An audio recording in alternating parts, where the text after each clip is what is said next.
বন্ধুরা, আশা করি সবাই ভালো আছেন।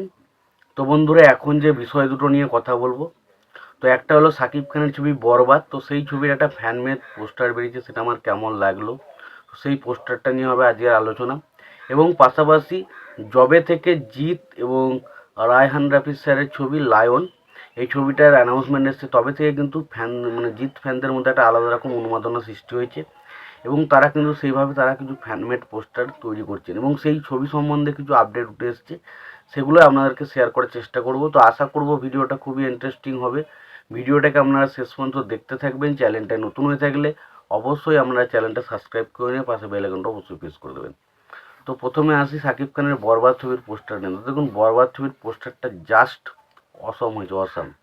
যে পোস্টারটা, আমি জানি না যে সিনেমাটার অ্যাকচুয়ালি বিষয়বস্তু, বলছে তো অ্যাকশন ড্রামা হবে ছবি, তো দেখা যাক কেমন হয়।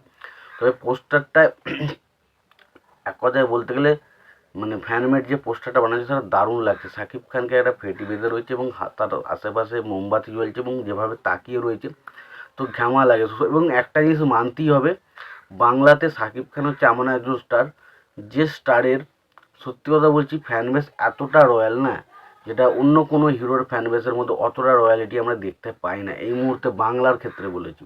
তো যেটা কিন্তু সাকিব খানের ক্ষেত্রে কিন্তু এটা একটা বিরাট বড় অ্যাচিভমেন্ট বলা যায়।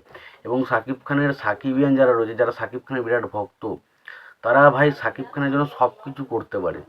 শুধু এই আজকে একটা ছবি নয়, যে ছবি খারাপ হোক ভালো হোক, সেই ছবির প্রতি তারা এতটা সাপোর্ট দেয় না সাকিব খানকে, যেটা তারা বাংলায় কোনো হিরো কিন্তু সাকিব খানের মতো কোনো ছবির সাপোর্ট পায় না।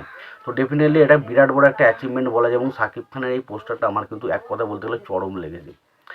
তো আমার এই পোস্টারটা কেমন দারুণ লেগেছে, তোমরা যদি এই পোস্টারটা দেখে থাকো তোমাদের কেমন লেগেছে অবশ্যই জানিও। এরপর যে বিষয়টা নিয়ে কথা বলবো সেটা হলো জিৎ স্যারের ছবি লায়ন। তো লায়নের একটা পোস্টার আমরা দেখতে পাই, সেই পোস্টারটা ডেফিনেটলি হ্যান্ডমেড পোস্টারটা এমনভাবে বানানো হয়েছে, যেখানে আমরা কিছুদিন আগে দেবরা বলে একটা ছবি এসেছিলো, সেই পোস্টারটা ডিজাইনই পোস্টারটাকে বানানো হয়েছে। সত্যি কথা পোস্টারটা আমার কিন্তু ভালো লেগেছে, এটুকু বলতে পারি ভালো লেগেছে। হ্যান্ডমেড পোস্টার তারা যেটুকু চেষ্টা করেছে একটা জিতের প্রতি, তারা একটা সেটা খুব ভালো লাগে এবং পোস্টারটা সত্যি কথা বলছি ভালো। তো ছবিটা এবার আসি লায়নের বিষয়বস্তু সম্পর্কে আমি কি জানতে পারছি। প্রথমত যেটা জানতে পারছি, লায়ন ছবির গল্পটা দুজন লেখক মিলে লিখছে। একটা হচ্ছে রায়হান রাফি নিজে এবং তার পাশাপাশি আর একজন রাইটার কিন্তু এই ছবির গল্প লিখতে চলেছে। পাশাপাশি এটাও জানতে পারছি ছবির 65% শুটিং কিন্তু সমুদ্রের মধ্যে হবে। ছবিতে দুজন হিরো থাকবে, কোনো হিরো ভিলেন হবে না, এখানে দুজনেই থাকবে, দুজনেই হিরো হবে। একটা হচ্ছে বাংলাদেশের শরীফুল রাজ থাকতে চলেছে এবং আমাদের এপার বাংলা থেকে জিৎ থাকতে চলেছে।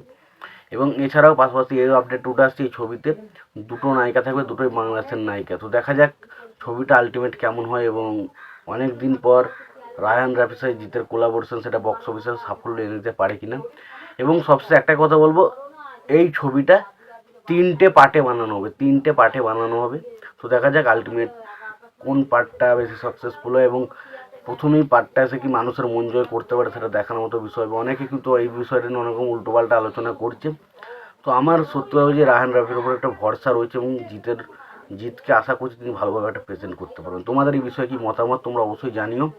আর সবশেষে একটাই কথা বলবো, যদি ভিডিওটি ভালো লেগে থাকে লাইক কমেন্ট শেয়ার করে দিও। চ্যানেলটা নতুন হয়ে থাকলে অবশ্যই চ্যানেল সাবস্ক্রাইব করে নিয়ে পাশে বেল আইকনটা অবশ্যই প্রেস করে দিও। ভালো থেকো, সুস্থ থেকো, দেখা হচ্ছে পরে ভিডিওতে।